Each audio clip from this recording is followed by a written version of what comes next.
என்ன எதிர்பார்த்தீங்க, நீங்கள் எதிர்பார்த்த மாதிரி இது இருந்ததா? இப்போ அந்த கிராண்ட்னஸ் அதெல்லாம் விட்டுருங்க. அவர் என்ன சொல்லுவார், கட்சி பேரை சொல்லுவார்னு தெரியும், கட்சி கொடி சொல்லுவார் தெரியும்.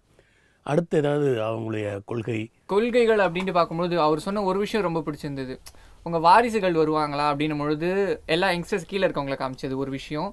இன்னொன்று என்ன நடந்ததுன்னா, நான் நிரந்தர முதல்வராக இருக்க மாட்டேன் அப்படி ஒரு சொன்னார். ஸோ எனக்கு அடுத்து நான் எனக்கு பின்னாடி ஒரு ஆளை விட்டுட்டு போவோம் அப்படின்னு சொன்னது ரொம்ப பிடிச்சிருந்தது. அந்த ஃப்ராங்க்னஸ் தான் நிறைய பேருக்கு இங்கே தலைவர்களுக்கு வயிற்றுல புளியை கரைச்சிக்கிட்டு இருக்கு. எங்களுக்கு நினைவு தெரிஞ்சு நாங்கள் பார்த்த எல்லாரை விட பெட்டர் அப்படின்னு சொல்லுவாங்க. அதுதான் இப்போ இருக்கிற அரசியல்வாதிகளை விட கமல் கொஞ்சம் பெட்டர், இன்னும் கொஞ்சம் நல்ல அரசியல்வாதி. அரசியலுக்கே வரல, இப்போ தானே அரசியலுக்கு வர்றாரு. அவசரப்பட்டு ஏற்பாடு பண்ணி இந்த விழாவை நடத்திட்டார், அந்த லான்ச்சை அப்படிங்கிற மாதிரி அந்த அறிகுறிகள் தென்பட்டுது. ஏன்னா மேடையில் ஒன்றும் பெருசாக யாரும் இல்லை. அவர் பக்கத்தில் இருந்த அந்த டெல்லிக்காரரை கூட இங்கே எல்லாம் பார்த்தவங்களாம் நிறைய பேர் கௌதம் மேனன் எதுக்கு இங்கே வந்து உட்காந்துருக்காருன்னு கேட்டாங்க. அதுக்கப்புறம் அந்த பின்னாடி இருக்கிற அம்மா யார் அப்படின்னு கேட்குற நாசர் ஒய்ஃப் இருந்தாங்க. அதை பார்த்துட்டு கலாம் வீட்டிலேருந்து யாரோ வந்திருக்காங்க, ஒரு லேடிக்கு வந்திருக்காங்க அப்படின்ட்டு சொன்னது. ஸோ அதில் யாரும் தெரிஞ்சவங்கள் பரிச்சயமான கமல் ஃபேஸ் தவிர பினராயி விஜயன் வந்திருந்தார் அப்படின்னாக்கா இன்னும் கொஞ்சம் பேலன்ஸ்ட் ஆகிருக்கும்.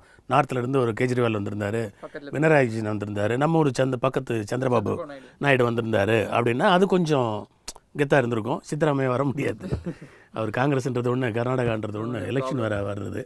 அதனால் அந்த இதுக்குள்ளே போகல. இந்த இதை பார்க்குறப்போ முன்னேற்பாடுகள் பலமாக செய்கிறதுக்கான ஒரு அவகாசம் இல்லாதனால அப்படி பண்ணியிருக்கலாமா?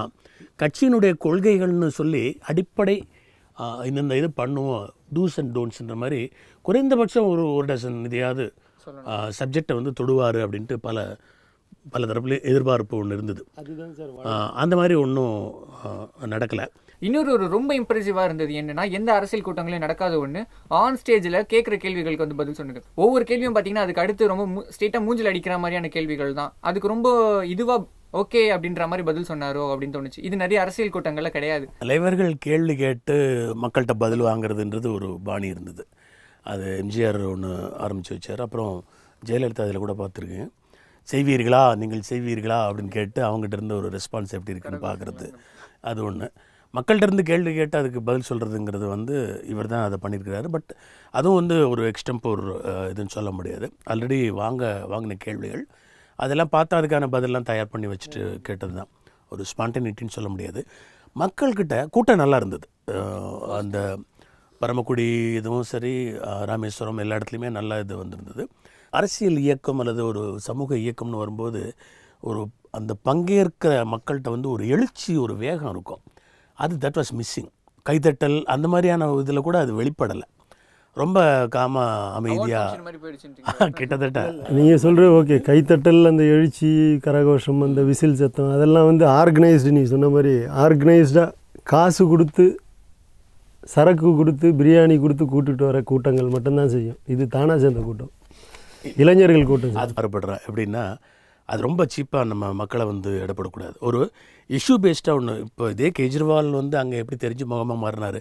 ஒரு அண்ணா ஹசாரே கூட ஒரு ஊழல் ஒழிப்புன்ற ஒரு இதை கொண்டு அந்த டாபிக் அந்த நேரத்தில் ஒரு இயக்கமாக மாறி தொடர்ந்து நடந்து போயிட்டு இருந்தது. உண்ணாவிரதம் இருக்கிறது, சாகுமுறை உண்ணாவிரதம், அதுக்கெல்லாம் வாங்கன்னு சொல்கிறது. எந்த கட்சி கொடியும் இல்லாமல் தேசிய கொடியை அங்கே வச்சுருந்தது. மற்ற தலைவர்கள் படம் இல்லாமல் காந்தியை மட்டும் முன்னிறுத்தி பண்ணது அப்படின்னு வரும்போது அது ஒரு அப்பீலாக இருந்தது. அந்த எமோஷனை டச் பண்ணுற மாதிரி இருந்தது.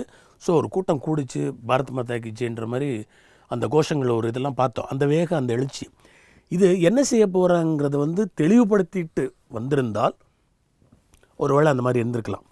தானாய் சேர்ந்த கூட்டம் அப்படிங்கிறது அது சினிமா டைட்டிலுக்கு தான் சரியாக வரும். எந்த கூட்டமும் தானாக சேர்றதில்லை. இப்போ கொள்கையும் அதே மாதிரி தான். இந்த கூட்டத்துக்கு இது போகிறோம் அப்படிங்கிற மாதிரி ஒரே வார்த்தையில் சொல்லிட்டார். ஊழலை குறைச்சாலே எல்லாமே தானாக நிறைவேறிடும்னு சொல்லியிருக்காரு. நம்ம தமிழ்நாட்டுக்கு ஊழல் எதிர்க்கிறது புதிய ஆள் கிடையாது, ஆல்ரெடி இருக்கிறாங்க. இந்த நம்மவருங்கிறது கொஞ்சம் இடிக்கிற மாதிரி இருக்குது. அது யாரோ ஒரு பட்டப்பேர், ஒரு அடைமொழி இல்லாமல் தலைவர்கள் நடமாடவே கூடாது தமிழ்நாட்டில்.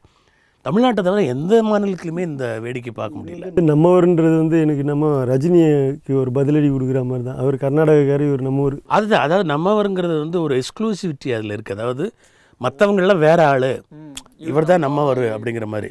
அதை நீங்கள் மத ரீதியாகவும் எடுத்துக்கலாம், ஜாதி ரீதியாகவும். அவர் முதல்ல நம்மவர்ன்ற பெயரை பயன்படுத்தக்கூடிய அந்த அவருடைய மன்றத்தை ஆளுங்க பயன்படுத்துகிறாங்க இல்லையா, அப்போவே அது கம்யூனல் கலர் அதுக்கு ஒன்று வந்தது கேஸ்டிஸ்ட்டு இதில் நம்மவா அப்படின்னு சொல்கிற மாதிரி ஒரு பேர் வந்தது. எதுக்கு அடைமொழி? ஒரு புரட்சி தலைவி, ஒரு தங்கத்தாரகை, ஒரு எத்தனையோ பேர்கள் இருக்குது அந்த தலைவர்களுடைய அந்த அடைமொழிகள் இதெல்லாம். அதெல்லாம் இல்லாமல் இருந்தால் என்ன? ஒரு இயல்பாக சராசரி அந்த மாதிரி பட்டங்களை கொடுக்கும்போதே வந்து மனிதன்ற இதை தாண்டி வேறு எங்கேயோ அவங்கள ஒரு தூக்கி வச்சு தனிநபர் துதி பாடுற ஒரு மனோபாவம் வந்துடுது. வேறு எங்கேயுமே பார்க்காத ஒரு இது. நான் வந்து தலைவன் இல்லை, மக்கள் தான் தலைவர்கள் அப்படின்னு சொல்லியிருக்காரு அவர். அவையடா. ஆனால் அந்த மாதிரி நம்ம பழனிசாமி கூட சொன்னதில்லை. எழுச்சி குறைவு அதெல்லாம் கூட இன்னொரு காரணம் இருக்கிறதா எனக்கு தோணுது.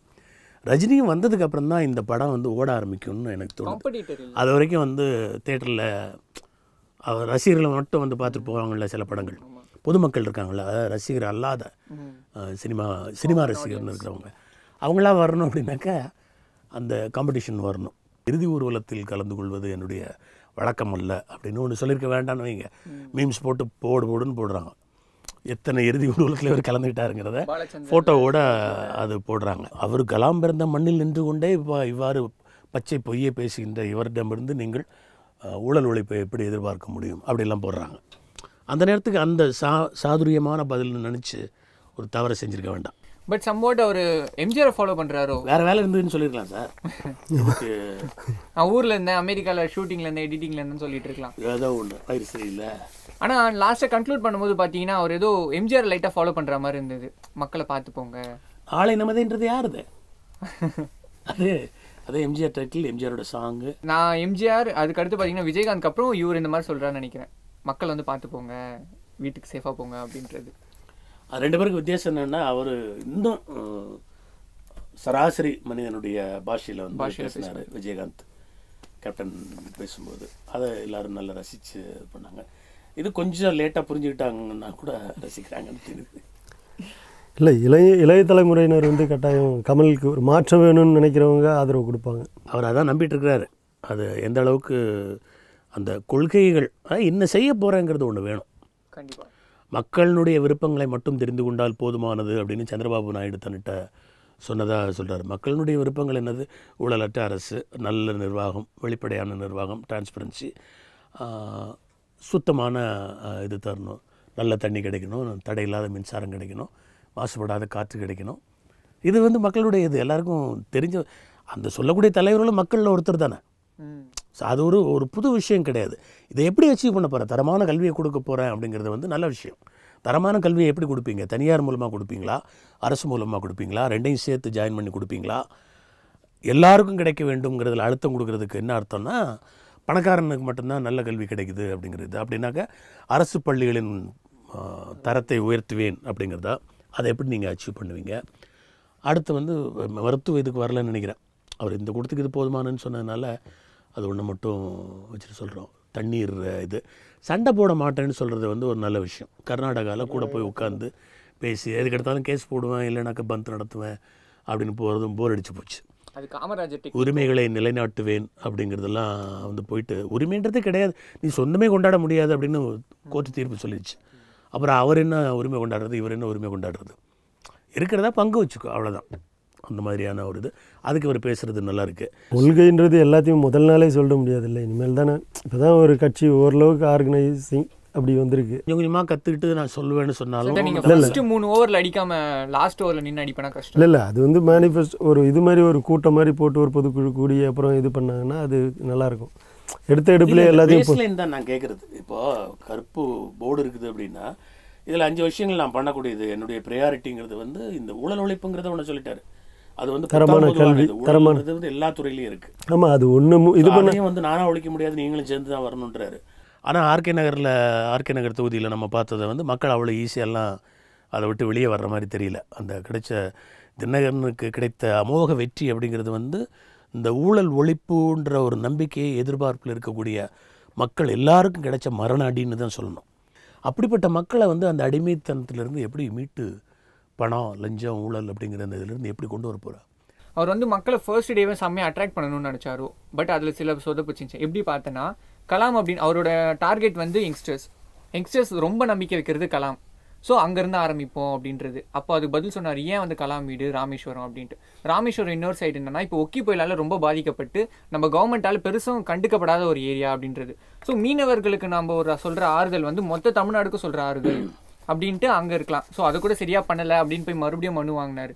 அப்புறம் ஒரு ட்ராவல் இருக்கட்டும். ஸோ நம்ம அங்கேருந்து ஆரம்பித்த ஒரு ட்ராவல்னா அவரை பேசிக்காக ஃபர்ஸ்ட் அடியே நேற்று லைட்டாக காமிச்சிட்டாங்க. ஒரு ஸ்கூல் கூட விடல கேட்டால் அரசியல் கட்சின்றாங்க. நம்ம டெய்லி பார்க்குறோம் எத்தனை அரசியல் தலைவர்களுள்ள போய் சாக்லேட் கொடுக்குறாங்க, எல்லாருமே பண்ணுறாங்க அப்படின்ட்டு. இவர் இன்னும் ஸ்டார்ட் பண்ணுறதுக்கு முன்னாடியே உள்ள விடலை. ஃபர்ஸ்ட் அடி அவருக்கு தெரிஞ்சு இல்லை அது அடின்ட்டு சொல்ல முடியாது, இதுதான் அரசியல். நீங்கள் வழக்கமான அரசியல் இப்படி தான் ஆளுங்கட்சி ஸ்ட்ரெயிட்டாக பண்ணுற ஒரு விஷயம் அப்படின்னு சொல்லலாம். சமீபத்தில் வந்த எல்லா கட்சிகளுமே பார்த்தீங்கன்னா ஏதாவது ஒரு கழகம்னு தான் முடியும் கடைசி வார்த்தை. பாட்டாளி மக்கள் கட்சி மாதிரி 1-2 இது வந்து கட்சின்னு முடியும். இவர் கழகம் வேண்டான்னு முடிவு பண்ணிட்டாரு, கட்சியும் வேண்டான்னு முடிவு பண்ணிட்டாரு, மையத்தில் நிற்கிறாரு. எனிவே ஒரு ஆரம்பத்திலே ஒரு மனுஷனை வந்து அரசியலில் இறங்குறது, அதுவும் தான் இவ்வளோ நாள் சம்பாதிச்ச அந்த துட்டு நல்ல பேர் எல்லாத்தையும் சேர்த்து நேரம் அத்தனையும் சேர்த்து வச்சு முதலீடு போட்டு ஒரு ஆள் இறங்குறப்போ வந்து டிஸ்கரேஜ் பண்ணக்கூடாது. Welcome, every one should welcome. But வேகம் பிடிச்சது ஓடணும் அப்படின்னாக்கா அவருடைய கலீக் வரணும். அது ஏப்ரல் தமிழ் புத்தாண்டை ஒட்டி அவர் தன்னுடைய இதை ஆரம்பிப்பார் அப்படின்னு சொல்கிறாங்க. அதுக்கப்புறம் தான் 2 படமும். இன்னொன்று இந்த கமலோட இந்த தன்னம்பிக்கையோடு இந்த தொடங்கின அந்த வேகமும் சரி, மற்ற தலைவர்களோட அந்த பயமும் சரி, விஷயத்தை சொல்கிற மாதிரி தான் இருக்குது. ஒரு பயப்படுறாங்களோ எல்லாருமே. இன்னும் வந்து பயப்படுற அளவுக்கு வந்து அவர் ஒன்றும் பண்ணிக்கல.